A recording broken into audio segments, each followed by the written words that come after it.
22 de noviembre. Santa Cecilia Romana.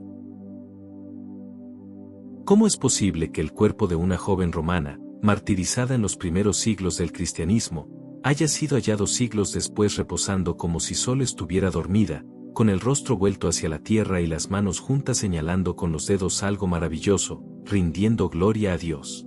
¿Cómo explicar que, a partir de un simple verso en latín, quizá copiado con un error, generaciones enteras hayan visto en ella a la patrona de la música, imaginándola rodeada de instrumentos, mientras en realidad su corazón ardía en medio de los órganos candentes del martirio? Hay misterios que solo se comprenden a la luz de la fe, cuando la historia y la gracia se entrelazan en una vida ofrecida por Cristo. Esta es la historia de Santa Cecilia, la Virgen romana que convirtió su sufrimiento en canto interior y que desafió a la muerte con la fuerza indomable de su amor a Dios. Cecilia nació en Roma, en los primeros siglos del cristianismo, cuando el imperio aún parecía inconmovible y los templos dedicados a los dioses paganos dominaban la ciudad. Pertenecía a una noble familia patricia, rodeada de riquezas, mármoles, perfumes y banquetes. Sin embargo, en medio de aquella cultura refinada y a la vez brutal, la gracia de Dios había visitado su casa en silencio. Desde joven, Cecilia escuchó hablar de Jesucristo, del Dios único que se había hecho hombre, que había muerto en una cruz y resucitado. Mientras otros acudían a los espectáculos del circo o a las termas, ella encontraba un gozo escondido en las reuniones secretas de los cristianos, en las catacumbas y en las casas donde se reunían para celebrar la Eucaristía. Allí, entre lámparas de aceite y salmos susurrados, su corazón comenzó a pertenecer solo a Cristo. Todavía niña, aprendió a ver el mundo con otros ojos. Las estatuas de los dioses de mármol le parecían frías y silenciosas, incapaces de responder a la sed de verdad que llevaba en el alma. Las historias de los mártires, en cambio, la conmovían hasta las lágrimas, hombres y mujeres que preferían perderlo todo antes que negar a su Señor. Dicen las antiguas tradiciones que Cecilia, siendo muy joven, decidió consagrar su virginidad a Cristo. En una Roma donde los matrimonios se concertaban por interés político o económico, el voto de una joven noble era algo incomprensible, casi escandaloso. Pero ella, en lo profundo, sabía que no se trataba de despreciar el amor humano, sino de abrazar un amor mayor, invisible y eterno. Su vocación se fue formando en silencio.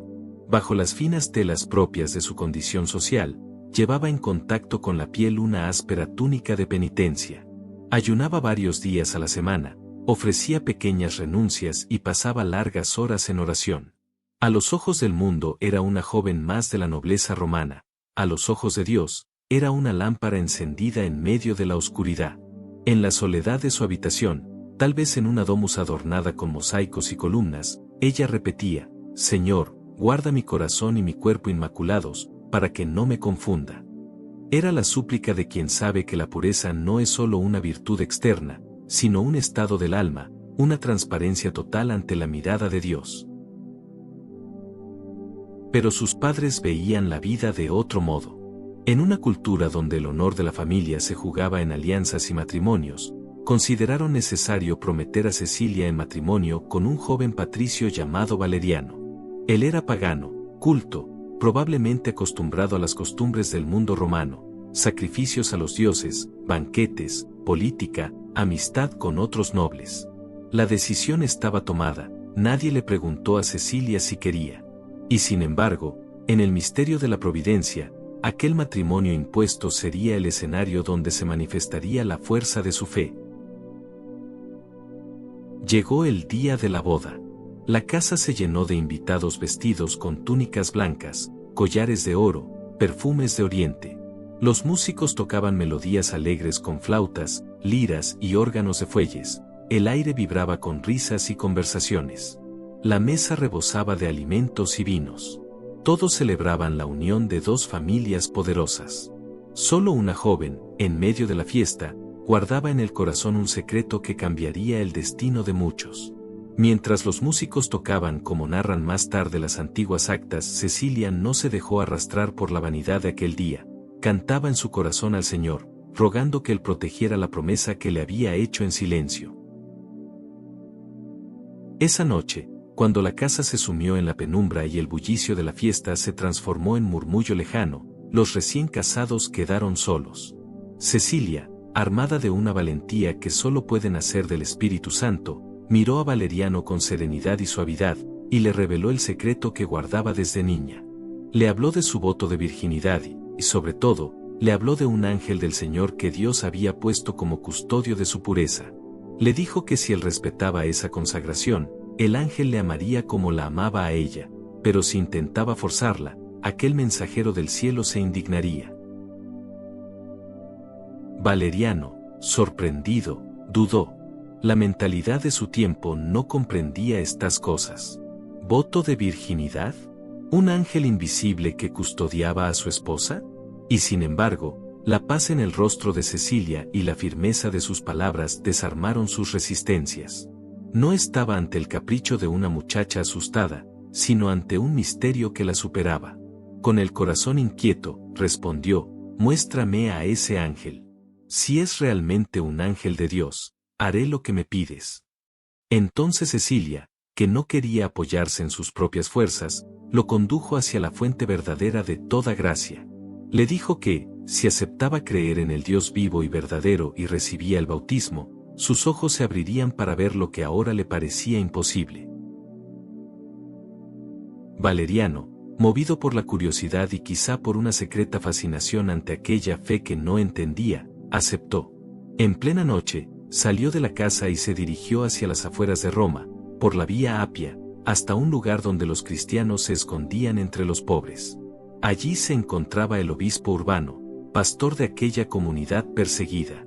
Entre humildes viviendas y catacumbas silenciosas, lejos de los mármoles y los bronces del foro, Valeriano escuchó por primera vez el anuncio completo del Evangelio.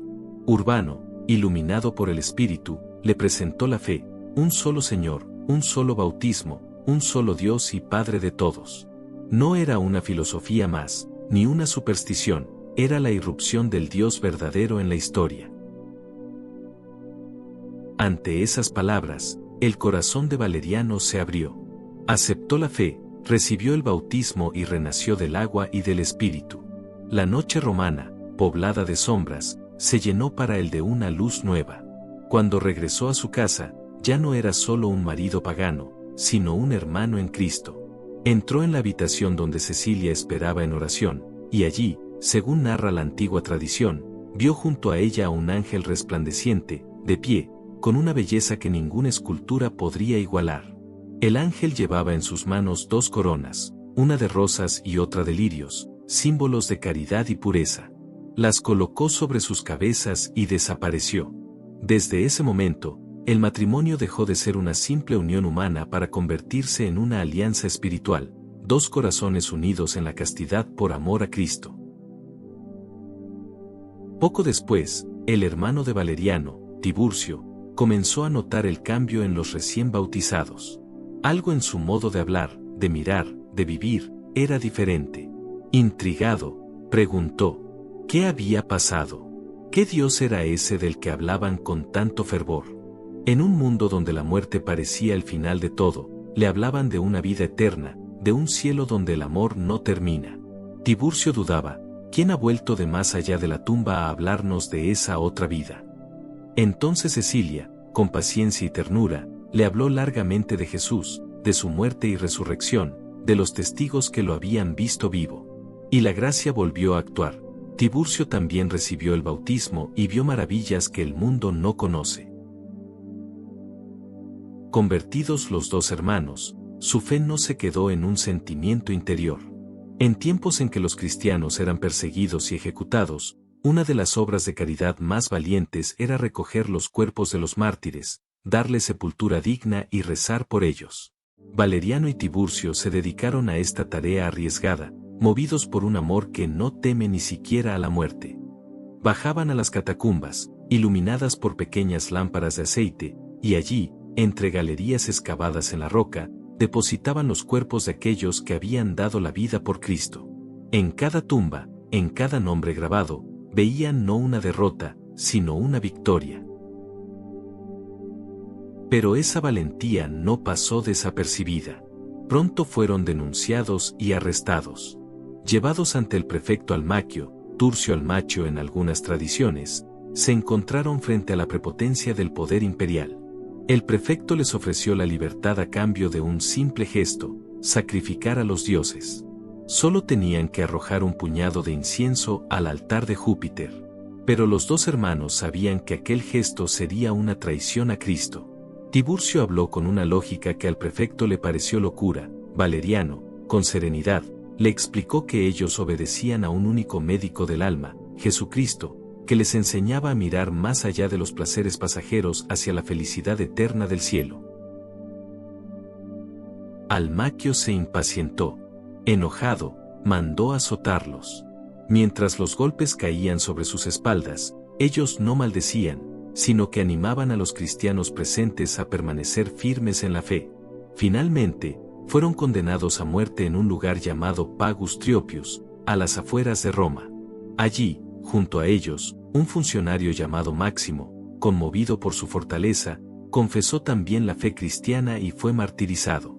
La sangre de aquellos jóvenes se mezcló con la de tantos otros que, en los primeros siglos, regaron con su sacrificio el suelo de la ciudad eterna. Cecilia, lejos de huir, permaneció fiel. Ella misma se encargó de recoger los cuerpos de Valeriano, Tiburcio y Máximo, y de darle sepultura cristiana. Mientras el mundo veía derrota y fracaso, ella contemplaba las coronas invisibles que el ángel les había prometido. Sin embargo, su propia hora se acercaba. Llamada ante las autoridades, se le exigió que abjurara de la fe y ofreciera sacrificios a los dioses. A cambio, se le prometía seguridad, bienes, incluso honores. Pero Cecilia había aprendido, desde niña, que nada en esta vida vale más que la amistad con Cristo. Durante el interrogatorio, Almaquio intentó humillarla, discutir con ella, atraparla con argumentos humanos. Pero la joven romana no solo no se intimidó, sino que, según relatan las antiguas actas, llegó incluso a sonreír ante sus contradicciones. Sus palabras, firmes y llenas de sabiduría, eran un eco de la verdad del Evangelio. No se limitó a defenderse, aprovechó la ocasión para hablar de Cristo a quienes la rodeaban. Muchos de los que habían acudido para presenciar la condena terminaron escuchando, conmovidos, el testimonio de esta mujer que parecía más libre que sus propios jueces. La sentencia, al final, fue cruel. Ordenaron que muriera sofocada en el baño de su propia casa, encerrada en un cuarto calentado como un horno, con los órganos candentes del sistema de calefacción romano. Allí, donde otros habrían desesperado, Cecilia convirtió el lugar de tortura en un santuario. Las llamas no la consumieron. Pasó un día y una noche en aquel baño sobrecalentado sin mostrar daño alguno. Dios, que a veces permite el sufrimiento físico, quiso en ese momento protegerla de la muerte inmediata para que su testimonio se prolongara un poco más. Frustrado, el prefecto ordenó entonces su decapitación. Un soldado se presentó en su casa y levantó la espada 3 veces sobre su cuello. La ley romana prohibía golpear más de 3 veces. Tras esos intentos, la dejó agonizante en el suelo. Cecilia, gravemente herida, no murió en el acto. Durante 3 días, permaneció entre la vida y la muerte, acostada, con el cuerpo débil pero el espíritu encendido. Los cristianos acudían a verla, a tocar sus manos, a escuchar sus últimas palabras. Allí, en su propia casa, siguió evangelizando, alentando a los fieles, entregando sus bienes a los pobres y legando su hogar a la iglesia para que se convirtiera en lugar de culto. El Papa Urbano, aquel mismo obispo que había bautizado a Valeriano, acudió a visitarla en esos últimos momentos. Entre susurros, Cecilia le confió el cuidado de sus servidores y le entregó su casa, que se convertiría en un título, una iglesia doméstica conocida como Titulus Caeciliae. Allí, donde antes se celebraban banquetes paganos, ahora se celebraría la Eucaristía. Finalmente, tras 3 días de agonía ofrecida en silencio, su alma se entregó al esposo divino al que había amado desde la juventud. Fue sepultada en las catacumbas, junto a otros mártires, y su nombre comenzó a transmitirse entre los cristianos como el de una virgen fiel hasta el extremo. Los siglos pasaron. El imperio que la había condenado se derrumbó. Las persecuciones cesaron, los templos paganos se vaciaron, y las basílicas cristianas comenzaron a elevarse sobre las colinas de Roma. El nombre de Cecilia, sin embargo, no se apagó. Su memoria se conservó, primero en las catacumbas, luego en la liturgia. Llegó a ser una de las pocas mujeres mencionadas por su nombre en el canon de la misa, junto a otras grandes mártires. En el corazón de la Iglesia, su testimonio se transformó en una nota constante de fidelidad, como un acorde silencioso que acompaña el canto de la comunidad cristiana. En el siglo IX, el Papa Pascual I, movido por un profundo deseo de honrar a los mártires, quiso trasladar las reliquias de Santa Cecilia a una iglesia dedicada a ella en el barrio de Trastevere, al otro lado del Tíber. No se conocía con certeza la ubicación de su tumba. Cuenta la tradición que la santa misma se le apareció en sueños y le indicó el lugar exacto donde yacía. Guiado por esa visión, Pascual halló sus restos y los llevó, junto con los de Valeriano, Tiburcio y Máximo, a la Basílica de Santa Cecilia en Trastevere. Desde entonces, aquel templo se convirtió en uno de los corazones espirituales de Roma, donde generaciones de fieles han rezado pidiendo la intercesión de la joven mártir. Siglos más tarde, en 1599, durante una restauración de la basílica, se decidió abrir el sepulcro que albergaba las reliquias de la santa. Lo que allí se encontró conmovió a todos. El cuerpo de Cecilia, según los testimonios de la época, se veía extraordinariamente conservado. No yacía rígido como un cadáver, sino recostado de lado, con las piernas ligeramente flexionadas, como alguien que duerme. Su rostro, vuelto hacia la tierra, parecía esconder el secreto de su último ofrecimiento. El escultor Stefano Maderno fue invitado a contemplar el cuerpo y, profundamente impresionado, esculpió en mármol una estatua que reproducía fielmente la postura en que la había visto. Hoy, quien desciende al nivel inferior de la Basílica de Santa Cecilia en Trastevere, puede contemplar esa escultura blanca bajo el altar. La figura de la joven, con la cabeza cubierta y las manos delicadamente juntas, transmite una pureza serena, una paz que desafía la violencia de su muerte. Es como si la historia entera de su vida estuviera resumida en ese gesto, una joven que se entrega por completo a Dios, incluso cuando el mundo le ha dado la espalda. No es necesario ver un cuerpo incorrupto para creer, pero la belleza de esa imagen recuerda que, cuando la vida se ofrece a Dios, incluso la muerte se reviste de una extraña dulzura. Con el paso del tiempo, una sencilla frase en latín contribuyó a que la Iglesia contemplara a Cecilia de un modo especial. En una antigua pasio se leía que, el día de su boda, cantantibus organis, mientras sonaban los órganos, ella cantaba en su corazón al Señor. Algunos estudiosos, siglos después, sospecharon que quizá lo que el texto original decía era candentibus organis, es decir, mientras ardían los instrumentos del tormento, haciendo referencia al baño sobrecalentado de su martirio. Sea como fuere, los copistas medievales vieron en esa expresión un vínculo entre Cecilia y la música. Y, poco a poco, comenzó a representársela tocando instrumentos, rodeada de ángeles músicos, como si su alma entera fuera un himno de alabanza. Así, lo que tal vez fue un error de transcripción se transformó en una intuición espiritual. Aunque no tengamos certeza de que Cecilia cantara o tocara instrumentos, la Iglesia la reconoció como patrona de los músicos y cantantes. ¿Por qué? Porque su vida entera fue como un canto interior, una melodía de fidelidad en medio del ruido del mundo. La música, cuando es verdadera, no busca solo entretenimiento, eleva el alma, la abre a la belleza, la hace presentir el cielo. Cecilia, que mantuvo el corazón fijo en Dios mientras a su alrededor se escuchaban las armonías pasajeras de las fiestas romanas, enseña a los músicos de todos los tiempos a utilizar su arte como un don, para la gloria de Dios y el consuelo de los hombres. Por eso, a lo largo de los siglos, pintores, poetas y compositores han visto en ella una fuente de inspiración. Rafael la representó mirando al cielo, con los instrumentos terrenales caídos a sus pies, como si ya solo escuchara la música del cielo. Poetas como John Dryden le dedicaron odas, músicos como Handel, Gounod o Britten compusieron obras en su honor. Cada 22 de noviembre, en muchas iglesias del mundo, coros, organistas y cantores se reúnen para ofrecer a Dios su talento, invocando su intercesión. El arte se convierte así en prolongación de su testimonio. Si la vida se hace canto ofrecido, el sufrimiento no tiene la última palabra. El legado de Santa Cecilia no se limita a los músicos. Habla a todo cristiano que vive en medio del ruido del mundo.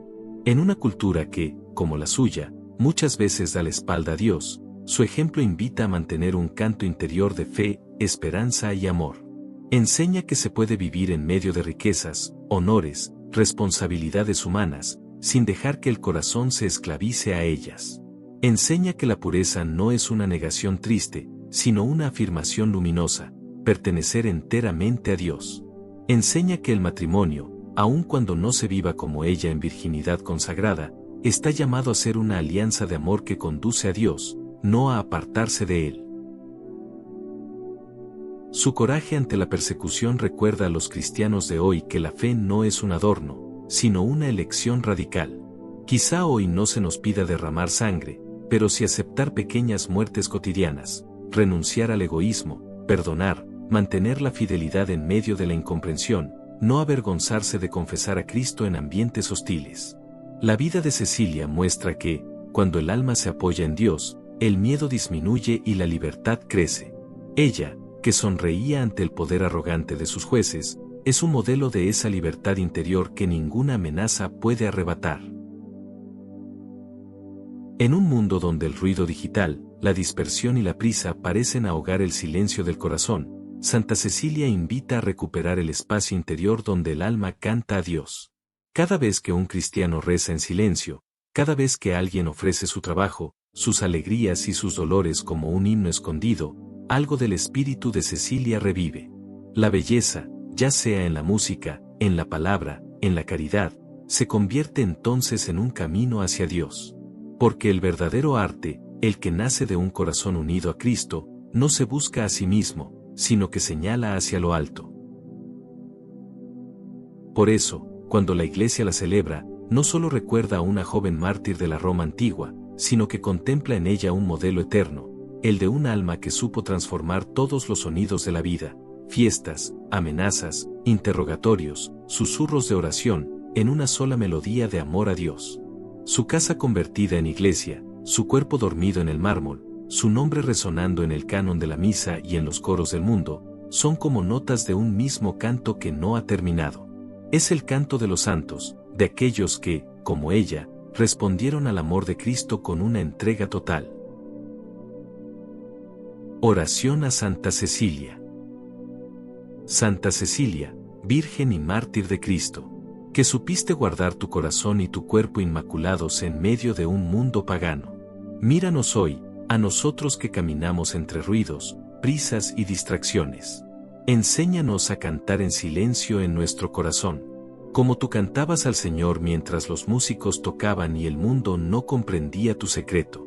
Tú que convertiste tu casa en iglesia y tu matrimonio en alianza espiritual.